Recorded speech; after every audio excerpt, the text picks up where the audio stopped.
Hey guys, so I just want to go over my app Circle and show you how it works. If you go to gamesforyourmind.com, you'll find a link on the right. Now when you get here, you need to install the Unity player if you don't have it already, or else if you do have it, you may have to allow it to run. Okay, once it's running, this is what you'll see. So you basically see a group of circles. Now I want to go over what everything does. So everything is controlled by the menu in the left. And in this menu, you'll see 5 sub-menus. I'll go over what everything does in those. Now below those, you'll see a reset button. If you want to start over, that'll just reset the level or the scene or whatever you have going on there. If you want to hide the controls just to see the whole area, you can do that. And full screen will make it go full screen, but it also gives it a higher frame rate, so it actually looks a lot better. Okay, so below these menu options, you'll see G1, 2, 3, 4, and all. So you can have up to 4 groups of objects going at the same time. This is actually group 1. Now when you go to the objects menu, I'll just go over how the groups work first. When you go to the objects menu, you'll see a visible toggle button. This will actually allow you to turn the different groups on and off, up to 4 groups. Now when you have one of these groups selected here, everything in that menu will only affect that group. But if you have all selected, then the things you change in the menu, whatever menu it is, will affect all the groups. And that's actually an easy way of synchronizing everything. Okay, so for now I just want to work with one group to show you how what everything does. So we'll start with the first group. So in the objects menu, you can choose if it's visible. Pattern lets you choose how many objects are in the group, up to 12. So I usually do about 6. You can change it. Second adds a second layer of objects, and position controls how far apart they are from each other. So if you want more objects in the group, you can do that. Object type changes the shape of the objects in the group. A bunch of weird ones in there. I'm just going to leave it on the ring. So when I made this and when I started, I basically just did it for the rings because they look cool in a pattern. But anyways, okay, so that's the objects menu. The position menu has 2 separate menus, position and spin. So I'll go over position first. Distance controls how far they are away from the center. Scale controls how large each object is, and width controls the shape of it, so squishes it, flattens it. Now there is also a reset button, and that will reset all of the variables of that menu. Now I'll get to spin in a bit, but if say I've got it spinning and I'm changing these variables, when I hit reset, it's only going to reset those variables, so you can kind of selectively reset certain aspects of your setup. And then if I want to reset the spin, I have to use that reset button, so that way you can reset parts of it without affecting other parts that you have set up. Okay, now this distance slider also has a smaller slider to the right, and what that does is if you've got another group visible, so this distance controls how far they are away from the middle. This slider controls how far apart they are from each other. So if you want to bring them closer together, you can do that. So say I've got a third group visible, they'll all kind of spread out now. If you put it all the way to the left, they'll all be overlapping each other, so that's kind of cool if you want to have some different types of setups. Here they'll all be overlapping if you want to change what they are. Do some weird things there. Okay, anyways, just get to one group again. Okay, so that's the position menu. I'm going to reset it. Now the spin menu, you can spin a group. This spins it like that, the whole group. The slider controls how fast it goes. The x-axis spin will spin each object on its x-axis.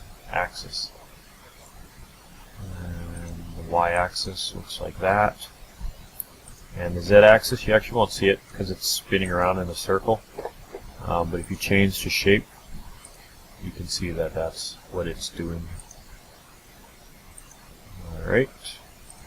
And then of course you can combine them if you want. Just get some weird stuff going on there.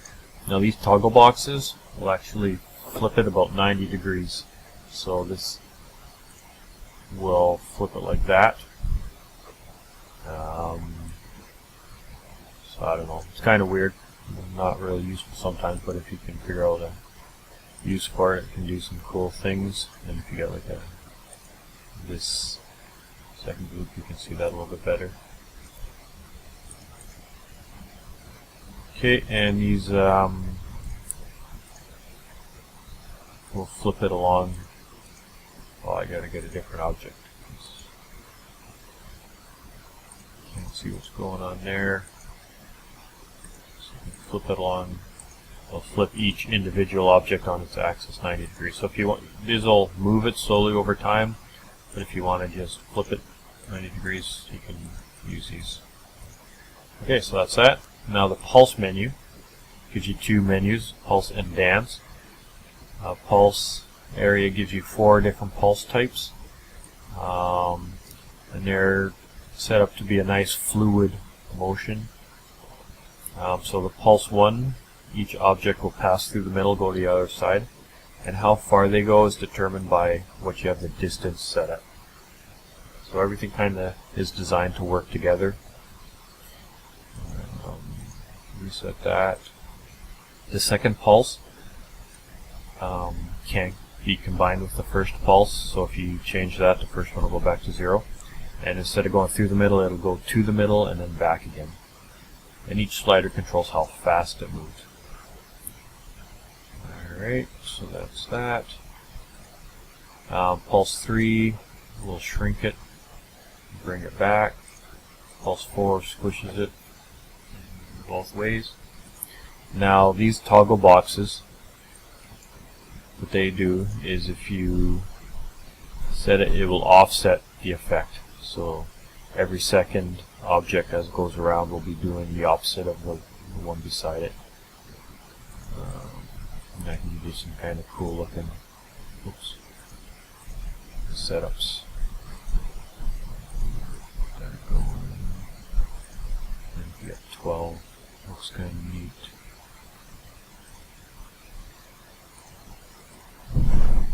Okay, so that's that.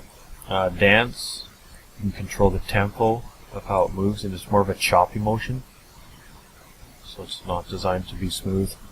The tempo controls how fast it'll move. Now each of these toggle controls a different type of dance move.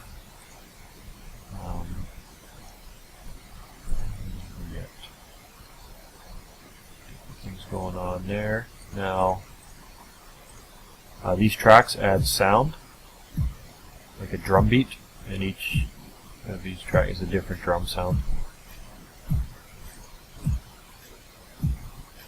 You can do that. Now the tempo, turn that off, so the tempo will affect all the groups the same, so it can't be individually set. So say you've got a couple groups visible. Just turn it back to a ring. So say you've got 2 groups visible, and so the first group has these 2 dance effects on. If you use the second group, you can individually change what type of dance effects are applied to each group, but you can't change the tempo for each group. The tempo is the same for all the groups. Okay, so that's that. And 1, 2, this group, back to the original, reset that. Okay, so that's the pulse menu. And all of this can be, most of it can be combined. A different thing going on there. Okay, so color, at the top you'll see 3 sliders that controls your red, green, and blue values. The color you have selected with these 3 sliders will appear in the title of the menu. It says color, so you can see that change color. Just a little bit of color theory. If you move all 3 to the right, you get white. All 3 to the left, you get black. All 3 in the same position, somewhere in the middle, you'll get some type of gray. The farther apart they are, the more saturated the color. The closer they are, you still get a color, but it'll be less saturated, so less colorful. Now once you have a color you like, you can apply it to the objects with the Objects button. Just find something you like there. If you want to change the background, select the color and then select the background, and that'll change the background to that color. Color change only affects the objects, so if you control the slider, it'll slowly change the color of the objects, and this controls the speed that it changes at. And it'll just kind of go through a bunch of different colors, a little bit of randomness mixed in. Now randomize, so you don't want to set everything up and change it, it'll just randomly select a background, a tint for the background, texture for the objects, and tint for the object. The first randomize is less saturated than the second one. The second one is all the colors, and the first randomize is the colors but a less saturated version, so it's duller. If you want that. Okay. Now backgrounds, there's 6 options. There's so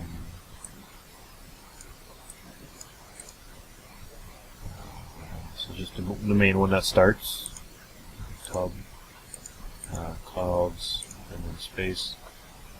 So you can change your background. Textures is applied to the objects, and you get some. I'm just going to change the object, make it a little bigger so you can see it.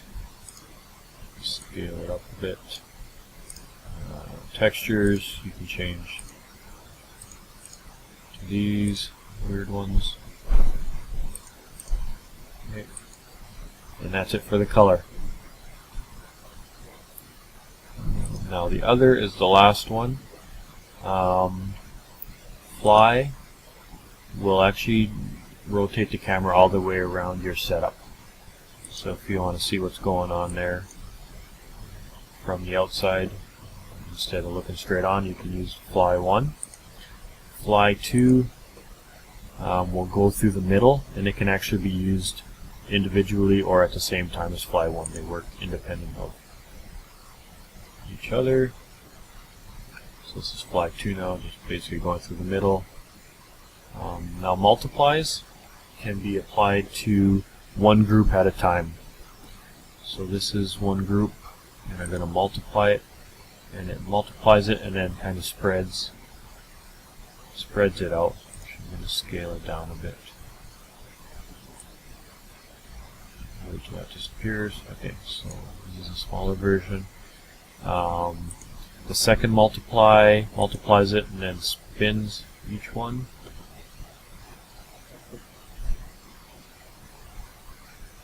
Give it some coffee. Okay, so and then the third multiplies it and then spreads it out from the center. So you got 3 options there. Now the last option is like a kaleidoscope, and what it does is just gives you 4 views, 4 symmetrical views. And once you select that, this X slider will appear, and that controls the angle of the cameras. So that's up to you now. There's also a toggle box here, so if you select that, it'll slowly move this back and forth to change the angle of the camera, so it gives you different views over time. I like doing a spin with the kaleidoscope, and the spin on the y-axis looks kind of neat. Get some weird stuff going on. Everything's supposed to work together, so if you want to try different combinations, You can do some neat stuff there. Now most of the stuff can be applied separately to each group. Some of it can't though. So each group can have a different spin set up. Can be moving differently along each axis. Now some of the things that aren't individually set for each group is the distance. That is applied to all of the groups the same. So if you change it for group 2, you've actually changed it for all the groups. It's not individually set. The spins are all individual. The scale can be changed for each group, but the distance, both this distance and this distance,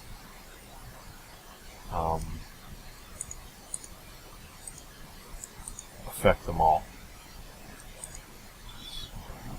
Let me turn the Kaleido off. So position here, this slider just controls how far they are apart from each other from the center. But everything else is individually set. Pulse, actually the pulse aren't. The pulse affects them all, so if you change it, you're changing the value for all the groups. It's not individually set. And that just keeps it coordinated.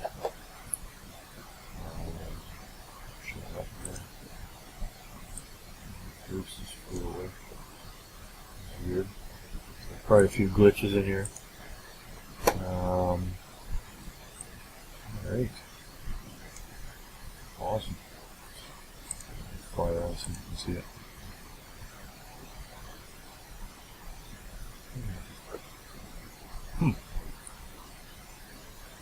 Right on.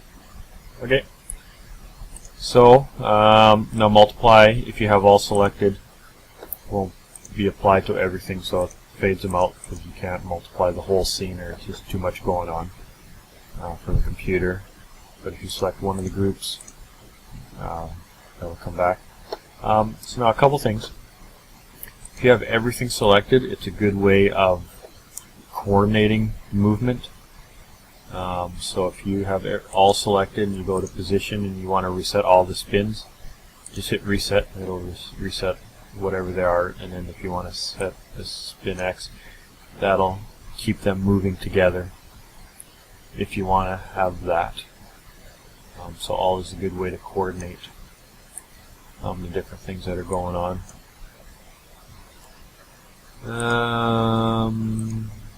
Yeah, so that's it. Enjoy. It's free. You don't have to sign up for anything, and but you do need the Unity plugin, which is good to have. Anyways, if you want more information, there's a link to the Unity site just so you can learn more about it before you install it.